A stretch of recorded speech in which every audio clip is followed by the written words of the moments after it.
Tonight, months of speculation end as the NDP announces the fate of the Site C Dam. The city of Dawson Creek is sending a message to future generations. And a popular ballet delights crowds in Dawson Creek.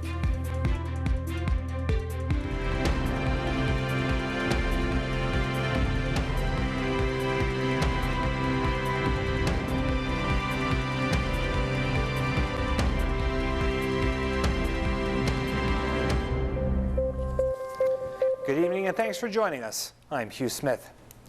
After months of speculation, a decision has finally been made on Site C. Premier John Horgan spoke to the press today and said that his government would proceed with the project. We've come to the conclusion that although Site C is not the project we would have favored and it's not the project we would have started, it must be completed to meet the objectives our government has set through mandate letters to ministers and commitments to the people of BC during the election campaign. The dam was initially projected to cost $8.3 billion, but the latest estimates peg the cost at $10.7 billion. The topic has been hotly debated in the Peace region, and Horgan did have a message for the dam's opponents. I respect the strength of your convictions and your concerns about the future of BC Hydro and British Columbia. I share your determination to protect BC's farmland and reduce the impact of energy developments now and into the future. I know many of us would wish that the circumstances were different, but I and my colleagues have to accept the situation as we find it, not as how we wish it would be. The project was initially approved by the Liberals, who say they were not surprised by the decision. They've seen the information, they've read through the documents, and they've had the briefings, the same ones that we had prior to deciding whether we should build Site C or not. The unfortunate part was that it took a couple of months and had this uncertainty for the workers and for the project itself. Bernier also said the approval will mean good things for the region's cities as well. To be able to move forward with this project is important, not only just for the region, but for the province itself. And one of my jobs is to ensure that as the project gets completed, that we make sure that the local communities have adequate not only compensation but employment opportunities and business opportunities. The dam is scheduled to be complete in 2024. Staying with Site C, some of the dam's staunchest opponents are not going down without a fight. West Moberly First Nations and Prophet River First Nation have filed a court case against the province, saying the dam would violate their constitutional rights to fish and hunt on the land. The two nations say they will be seeking a court injunction to immediately halt construction and to launch a civil suit for treaty infringement. West Moberly First Nations Chief Roland Wilson said in a statement, quote, "It was John Horgan's NDP that demanded a Site C inquiry by the BC Utilities Commission, and the results they received from it were clear. No need for power, better alternatives once we do, and no advantage to ratepayers to proceed. With those findings, the only responsible choice was to immediately stop destroying the Peace River Valley." The two groups say they have discussed the case with their lawyers, and they feel that the findings of the BCUC strengthen their case. Horgan did admit to the dam violating treaty rights, saying in an interview on May 8th, quote, "The fundamental issue is First Nations in the region have entrenched constitutional rights, not just the requirement for consultation and accommodation, which we always hear about when we're talking about resource projects, but they have entrenched constitutional rights to practice hunting and fishing at before, and that's going to be violated by this dam." West Moberly and Prophet River have launched previous legal action against the dam, asking the Supreme Court for a judicial review in June, but the case was dismissed. We'll have more reactions to the approval of the Site C dam in tomorrow's show.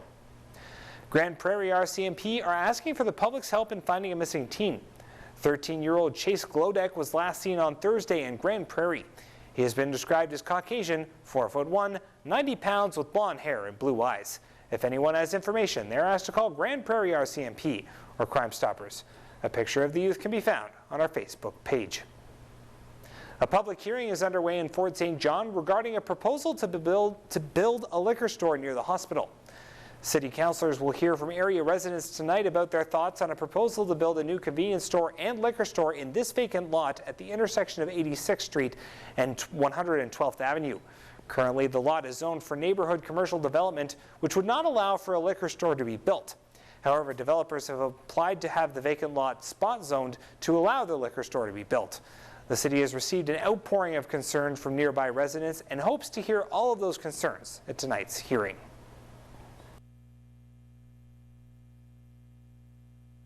The mayor will ask anybody if they would like to, address council regarding this. So if you haven't made a submission, if you want your voice heard, you would come up to the presentation desk, sign in with your name and your address, and state your opinion about this. The hearing began at 6 this evening in city chambers, and city officials expect the hearing will draw a large crowd. I am anticipating that it will probably be a packed house in council chambers tonight, but at the same token, each voice counts. The proposed developers of the convenience and liquor store will also be making a presentation at tonight's hearing. The city of Dawson Creek is sending a message to the future. The city's new time capsule was filled to the brim today with old artifacts from the previous capsule, along with some new items. CJDC's Eric Tashner was at the event and takes us through what's going inside. From pins to coins, seeds, and everything in between, the Dawson Creek time capsule was officially sealed today at the KPAC Center. And in 50 years, its contents will be cracked open in a new city tradition. For us, it's about carrying forward that tradition of 50 years ago and what we can add to it for now people in 50 years to open stuff up, and they're going to find stuff in there that was 100 years old. Many items will go into the new tube. For example, the fire department placed a picture of their staff inside. World U17 Hockey Challenge memorabilia was nestled in. 50-year-old stamps along with 2017 Canada 150 stamps were put inside, as well as 2 coveted bottles of alcohol in honor of Walter Wright, who kick-started the original time capsule in 1967. It was amazing to me how much really interesting history was contained within that time capsule. So today was about us putting the new time capsule that we've dedicated. The capsule will be sealed along with the old one in the Ken Bourque Aquatic Center and will be opened on Canada Day in 2067. Archivists sorted through all the old materials found inside the original capsule and decided to reprint pictures found within the chamber so they could go in the new one. It didn't take a whole lot of time, but it was a lot of fun because we got to go through everything and reproduce it in picture form or copies so that we would always have a copy of it. Along with all of those items came the joy and a chance to relive memories of what Dawson Creek was like 5 decades ago. We talked to a lot of people and gathered up a little bit of stuff and added to it and added some thoughts to it, and it was really fun to do that.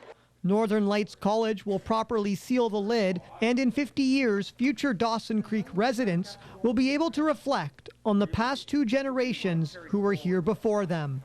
Eric Tashner, CJDC TV News, Dawson Creek. Ballet fans in the Mile Zero City were in luck over the weekend. Dancers from the KPAC Ballet program with the special guests performed the Nutcracker Ballet at Unchaga Hall. Yeah, it's been great. We've only had about 3 months to prepare since the time the students started, but they've all gone above and beyond, and we're really, really lucky. The musical number was performed in front of a sold-out crowd at the hall on Saturday. Everyone is calling the performance a success. It's a Christmas story about a girl whose uncle brings her nutcracker. Her brother traditionally ends up breaking the doll and she falls asleep. And then the Mouse King comes and battles with the nutcracker, and then they're transported into the land of the sugar plum. Now to New York City, where officials say an explosion on a subway platform is now being called terror-related. It happened on the height of the Monday morning commute. New video surfacing of the moment the explosion went off. Police say a man had a pipe bomb strapped to his body. 4 people, including the suspect, were injured. A 27-year-old man is now in custody. We get the latest from Linda Lopez. During the height of the morning rush hour, police evacuating the Port Authority bus terminal in New York City after reports of an explosion. A crude device detonated in the passageway below ground at the world's busiest and the nation's largest bus terminal. When you hear about a bomb in the subway station, which is in many ways one of our worst nightmares. 1 person is in custody, 4 people injured, including the suspect. This was an attempted terrorist attack. Thank God the perpetrator did not achieve his ultimate goals. The suspect, according to sources, is 27-year-old man named Akayed Ullah from Bangladesh. He has been living in the U.S. for the past 7 years and was thought to be wearing the device when it went off. He is alive but seriously injured and was stripped naked to make sure he wasn't carrying additional explosives. He is now in the hospital. A thorough background investigation into Akayed Ullah is being conducted by the Joint Terrorist Task Force. The Port Authority is the major transportation hub in New York and is located in the middle of Manhattan. I was running towards my job. I know if I make it to my job, maybe I got a chance of surviving. Authorities expect all trains to be up and running again by the evening rush. Let's go back to work. We're not going to allow them to disrupt us. That's exactly what they want. And that is exactly what they're not going to get. The incident was captured on transit system video. Authorities are now reviewing that tape and interviewing witnesses. Linda Lopez, ABC News, Midtown Manhattan. A young boy who posted a video about being bullied at school has gone viral. Now actors, musicians, and athletes are reaching out on social media in a wave of support. Just out of curiosity, why do they bully? What's the point of it? Why do you find joy in taking innocent people and finding a way to be mean to them? It's not okay. That's Keaton Jones pouring his heart out in a video posted on Facebook that millions of people have now seen. His mom is recording after she picked him up early from school. He was afraid to go to lunch because of bullies. What do they say to you? They make fun of my nose. They call me ugly. They say I have no friends. What'd they do to you at lunch? Pour milk on me and put ham down my clothes. Threw bread at me. How's that make you feel? I don't like that they do it to me, and I for sure don't like that they do it to other people, because it's not okay. People that are different don't need to be criticized about it, because it's not their fault. But even through his pain, Keaton was able in the end to offer encouragement to others. If you are made fun of, just don't let it bother you. Just stay strong, I guess. It's hard,